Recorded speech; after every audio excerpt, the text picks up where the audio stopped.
Rehan School?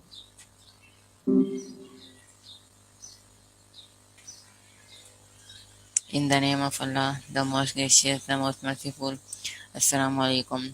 My name is Hafiz Muhammad Usman Naveed, and I am a Hey fourth there. student What's going on with you at today? school. Take your time. No rush. So, Nice to hear. today I What's talk been about keeping you? Maya.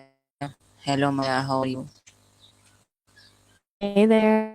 So cool that you're sharing this session with your viewers. I'm doing well, thanks. What did you want to dive into today? What does the phrase You mean afraid? If so, afraid means feeling fear or anxiety, like when you're worried something bad might happen. what does the phrase People feel afraid what's the of lots matter of really things. mean to you? To me, what's the matter is like someone noticing something feels off with you. Maybe you seem sad, quiet, or just not yourself. It's a caring way of asking if something's bothering you, if there's anything you want to talk about. It shows someone cares enough to check in. Why do people feel worried or concerned in daily life? That's a good one. I think worry is almost built into being human. Some of it comes from just trying to plan ahead and protect ourselves, like worrying about work or finances, making sure we've got what we need to get by. But a lot of the time, it's stuff we can't control, so it ends up being more stress than help. What are the main causes of stress and overthinking? Ooh, lots of stuff there. A big one is feeling like you have too much to handle, like your to do list is endless. Then there's worrying about things you can't actually change, past stuff or future unknowns. Comparison to others plays a huge role too. Seeing people online doing seemingly perfect things. And for a lot of people, it's just their natural brain wiring. Some people are wired to analyze everything to death. What do you think is the biggest one for most people? Do small problems become big because of our thinking? Exactly. It's like we take this tiny thing and just spiral with it. Oh, I miss my bus. Turns into my whole day is ruined. It's like our brains turn up the volume way too high on normal life stuff. That's why people talk about mindfulness stuff, trying to catch those thoughts before they snowball. How can we identify the root cause of our worries? That's the tricky part, isn't it? I think it starts with just noticing the loop, recognizing when you're stuck in it, and try to pinpoint exactly what the core fear is. Like instead of I'm stressed about work, is it I'm worried I'll mess up this presentation or I'm afraid my boss thinks I'm failing?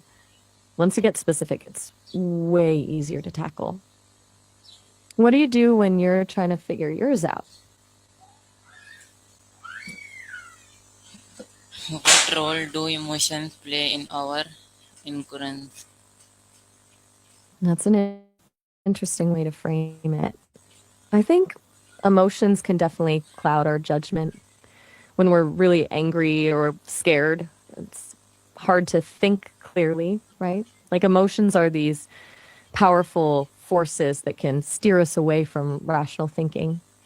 But I wonder if ignorance is the right word. Maybe emotions don't make us ignorant, just less objective. What were you thinking when you asked that? How can students manage stress during studies or exam? I am hearing insurance and studies. Are you asking how insurance helps when you're in school and have exams?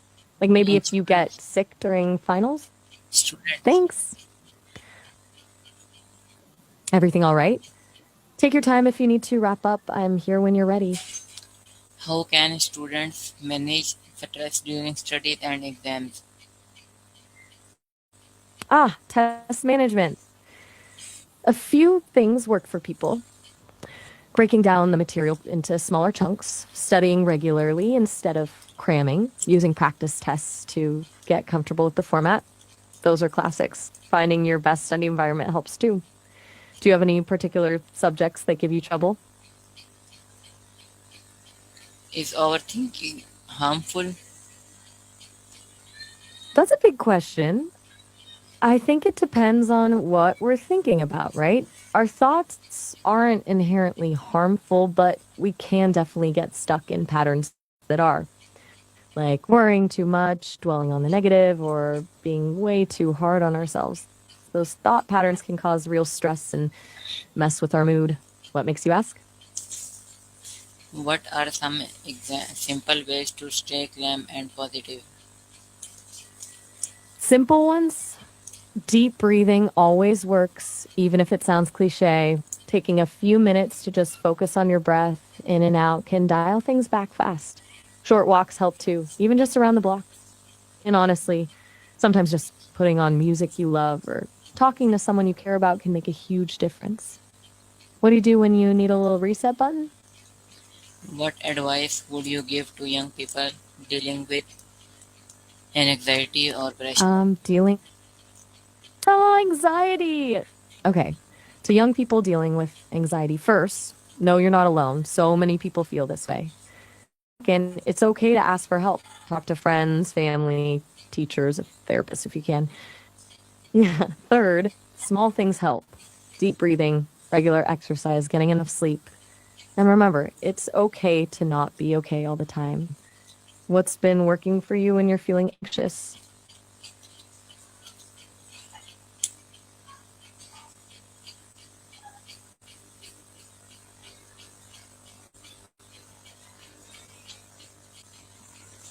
Why do some small problems feel big? You mean, why do some small problems feel overwhelming? I think it's because we blow them up in our heads. We tell ourselves this little thing will ruin everything. Or we get stuck looping through worst case scenarios. Plus, sometimes we're already dealing with a lot. So even one tiny thing feels like the last straw. That makes sense? How does fear dwell in the mind? That's a really good question. It's like fear sets up shop in your brain, right? It runs on these what if loops. What if I fail? What if they don't like me? What if something bad happens? And the more you dwell on it, the more that pathway in your brain gets stronger. It's not about the actual danger anymore, it's just your brain practicing being scared. Have you noticed that with yourself? Do past experience affect worries? Past experiences definitely shape how we handle fear, right? If you've had a bad experience with something, public speaking, brains will why expect that bad again. But past experiences can also build resilience. If you've faced tough stuff and made it through, that builds confidence too. Does past experience make fear easier or harder to deal with for you?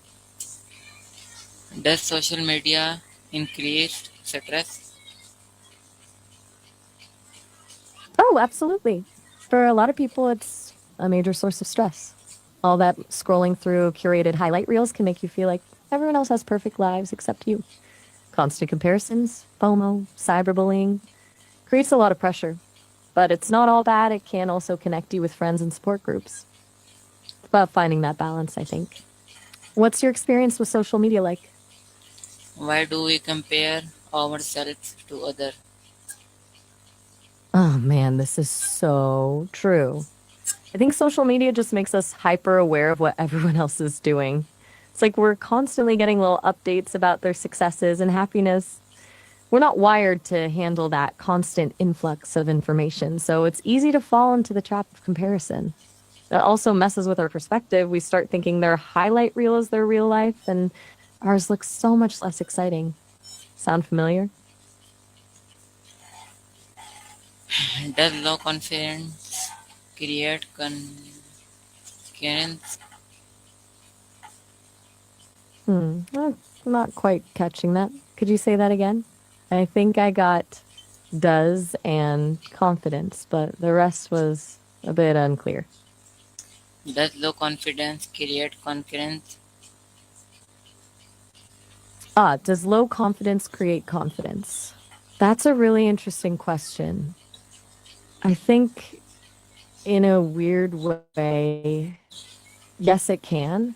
When you start small, even if you're totally doubting yourself, if you push through that fear and actually do something anyway, it builds confidence over time. It's like baby steps towards feeling more capable. But it can take a lot of courage to start with that first small step. So, everyone, this is my session. I hope you like it. See you soon with many more sessions. Allah Hafiz. Pakistan Zindabad. Rehan School Zindabad.